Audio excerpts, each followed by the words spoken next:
Imagem de Deus.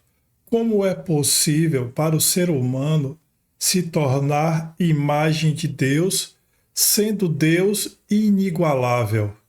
Hoje nós iremos entender o porquê a palavra de Deus nos diz que o homem foi feito à sua imagem e semelhança.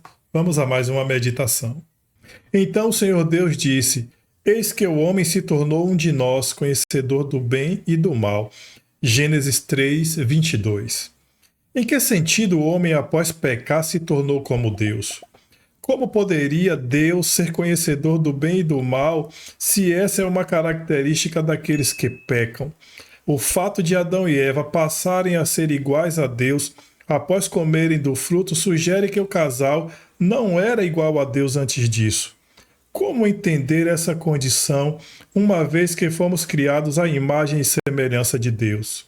Talvez seja esclarecedor abordar outra possível tradução do texto de Gênesis 3:22, considerando que o verbo ser, raiar, aparece numa forma que poderia ser traduzida como um pretérito. O sentido seria: o homem foi como um de nós. Isso muda completamente a leitura, pois sugere um lamento divino pelo que o ser humano deixou de ser.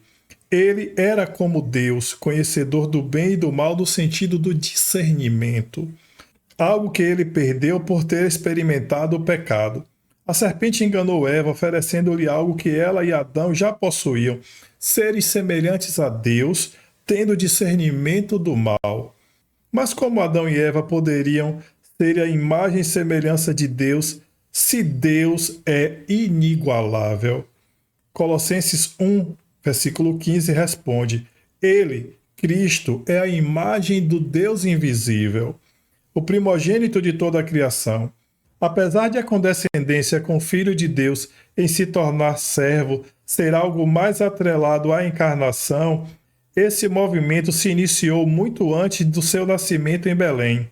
Começou desde a criação do universo, quando Cristo voluntariamente aceitou diminuir-se para comunicar o amor do Pai às criaturas. É por isso que muitos, ao lerem o relato da criação em Provérbios 8, 22 a 32, não entendem como Cristo, sendo divino, aparece como servo de Deus. Voltaremos a esse tema nas meditações seguintes.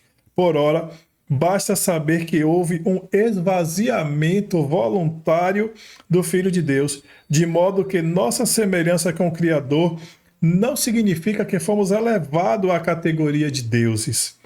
Foi ele que desceu ao nível de suas criaturas. Por isso, o trabalho da redenção consiste em restaurar essa imagem perdida de Deus em nós. E isso não tem nada a ver com qualquer tentativa de divinização do ser humano, como vemos em algumas abordagens humanistas. Abra, portanto, seu coração, pois somente ele pode restaurar o que a serpente nos roubou. Tema central da meditação de hoje: Jesus Cristo, sendo Deus, ele se diminui, ele se esvazia da sua divindade para se tornar um de nós e para revelar o amor de Deus por suas criaturas. Que Deus faria isso? Você já ouviu falar de algum Deus que fez isso? Que, sendo o Criador do universo, se reduz ao nível das suas criaturas para revelar o amor que ele tem por elas? Esse é o nosso Deus, esse é o Deus da Bíblia, esse é o Deus Criador, que não mede esforços para se revelar a mim e a você, e para reconquistar o meu e o seu coração, que foram perdidos por conta do pecado. Que o Senhor te abençoe nesta manhã. Ore comigo. Grandioso Deus, obrigado porque o Senhor é maravilhoso.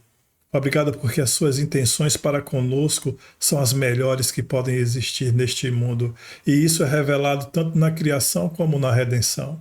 Que o Senhor nos aceite, ó Deus, na entrega do nosso coração a Ti. E que nós, antes disso tudo, aceitemos entregar o nosso coração ao Senhor, que é o único Deus verdadeiro. Em nome do Senhor Jesus. Amém.